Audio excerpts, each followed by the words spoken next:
Most of us chase happiness, but joy is something that we actually get to choose. And yes, there is a difference between the two. Joy and happiness are totally different, and I am excited to share the differences with you today. My name is Christine Kutnick, and my friends call me the Joyologist. I am a certified coach that focuses on joy, so I'm a joy coach. If you're feeling confused, you're feeling lost, or you feel like you're just checking off boxes in your life right now, then just know you're in the right place today. Because joy isn't something that's about being happy all the time. It's about creating a life that makes you feel like yours. So over the years, I've discovered that joy isn't about one big thing, but rather a recipe. It's a blend of ingredients that come together to create something that is yummy and scrumptious and beautiful and sustaining, just like any good cookie recipe.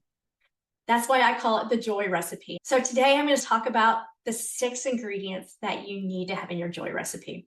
We're going to talk about gratitude. We're going to talk about connections. We're going to talk about values alignment. We're going to talk about self-care. We're going to talk about spirituality. And then finally, what I like to call the chocolate chip. That thing that gives us flow and makes time just totally disappear in our life. So grab a cup of tea. If you have a cookie close by, make sure you grab that too and get comfortable, because I'm going to walk you through what joy really looks like, one ingredient at a time. So the first ingredient I want to talk about is gratitude. And gratitude isn't something like just creating a list of what you're thankful for, but it's rather a practice of noticing what is around you. It's like thinking about you catch that warmth from the sun that hits your face and you're like, oh, that feels so lovely. It's about recognizing that a friend may have texted you just at the right time when you needed that pick-me-up. It could be about taking a deep breath and realizing that you're still here. You haven't fallen yet. Gratitude shifts are the way that we look through life. It doesn't erase pain or even struggles, but it just allows goodness to exist side by side with those struggles. And that's where joy actually begins. Because when we notice that 2 things can be right at once, we can start feeling joy. So the next ingredient I want to talk about is connections. And we saw this so much during COVID, right? We were all isolated and it all took a mental toll on our mental health, emotional toll on our mental health. Even the people who consider themselves extroverts, right? We are wired to belong. We are wired to be seen, and we're wired to be heard, and we're wired to be known. And connections don't have to be grand, or they don't have to be loud. You don't have to have tons of friends to have connection. It might be as simple as just sharing a meal with a friend or a family member, or walking with somebody, a neighbor, and connecting with them. And it can be something as simple as saying me too when someone opens up and shares a story. When we connect with people, when we connect with nature, connect with our purpose, we start to realize that we're not alone. And this realization can be very healing. So connection is so important to our joy recipe. The next ingredient is values alignment. And this makes people pause and really start to feel a little uncomfortable because we haven't spent a lot of time talking about and thinking about what our values are. But this is where we say, hey, am I aligning my time and my treasures with what truly matters to me? For example, if you're the person that you value peace, are you waking up Monday through Friday in a rush, in a dash to get out the door? You're throwing your clothes on, you're grabbing your coffee, getting out in traffic and spilling coffee on you, getting more frantic and frustrated? Or are you living a life full of peace where you have slow mornings? You get up early, enjoy your coffee, connect with somebody, whatever that looks like. Another example is that we might not feel aligned if you value family, but you choose to spend most of your quality energy at work. You come home exhausted and drained. You throw food on in front of your family and just try to take care of them, but you don't have the energy to fully be present with them. I get it. I did it. My child was 3, and my work was so important to me that I would literally open up a couple of cans of food and put it in front of him and go back to my computer. I was not living a life aligned with my value of family. Another example is if you value growth, but you allow fear to keep you stuck in situations. Maybe you want to grow and become an entrepreneur, but you keep allowing fear to make decisions for you to stay in that job. If you're doing that, there's a gap between where you're spending your time and your money. Self-care is not about spa days. It's not about bubble baths, although these are all great. If they fill you up and nourish you, definitely you should be doing them. But it's talking about maintenance of ourselves.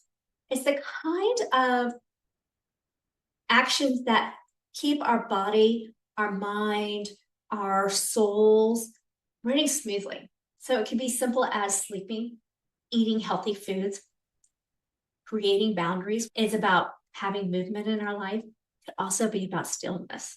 Whatever fills your tank, self-care is about showing love to yourself in actions, because when you are running on empty, the next item I want to talk about is spirituality.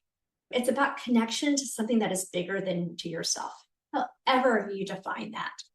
For some people, it does happen through prayer, but for other people, it could be something as simple as walking in the woods or singing a song that just gives you chills. I have a song that just gives me chills. It is about being in awe. It could be as simple as looking up at the stars at night and realizing that you are just one piece to this big blue marble. It's really about making sure you have a purpose. So when I talk about spirituality, I sometimes talk to it as God, universe, spiritual being, whatever you call it. But you have to know that spirituality gives joy some roots. It grounds us to why we are on this beautiful big blue planet. Because we have to know that life just doesn't happen randomly. It's something that is sacred, and it's something that unfolds just the way it should unfold for us. And then finally, I want to talk to you about the chocolate chip. What makes time just disappear for you? This is where you get to be unique. So this is that one thing that puts you in a state where time just disappears and you truly feel alive. For me, it's paintings. You come to my house, you see all these big paintings. It is because painting puts me in a flow state. I have one joy writer, and that's what I call my clients, who go in flow state by just getting soil underneath their fingernails, as they say, just gardening. That is what puts them in their flow state. Could be cooking, could be hiking or being in nature, could be dancing. What that makes you see that time just has no space and you're just in a good place. You'll know when it happens because you'll lose that sense of time and you'll just feel that sense of peace that's coming up into your life. This ingredient reminds you that joy isn't always loud or not always sparkly, right? It could be something that's quiet, could be something creative, and something that is deeply unique to you. So putting it all together, now you know what the joy recipe is. It is gratitude. It is connections. It is values alignment. It is self-care. It is spirituality. And it's your chocolate chip. These 6 ingredients will come together to help you live a more full life, one that's full of peace, purpose, and with joy.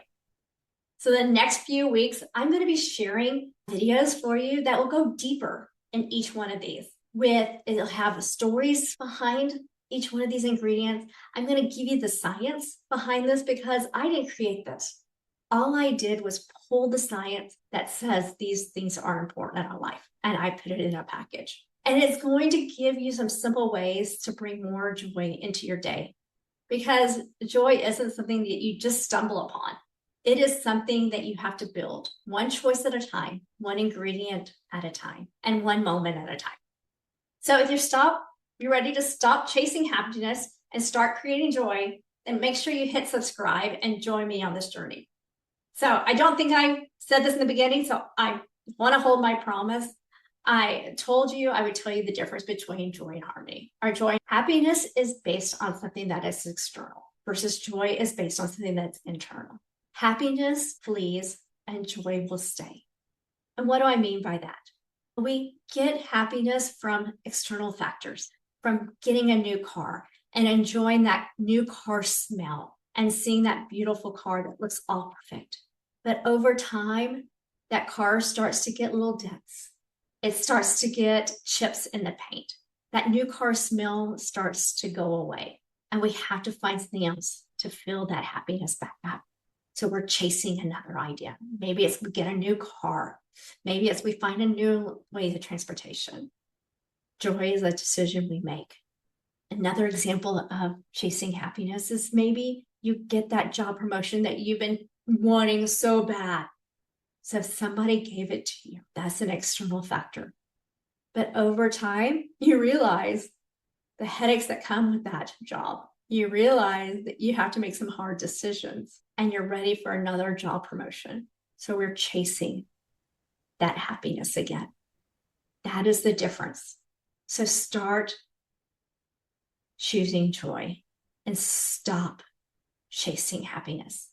I'm Christine Kutnick, your Joyologist, and I look forward to talking to you in our next episode where I'll be diving deep into gratitude.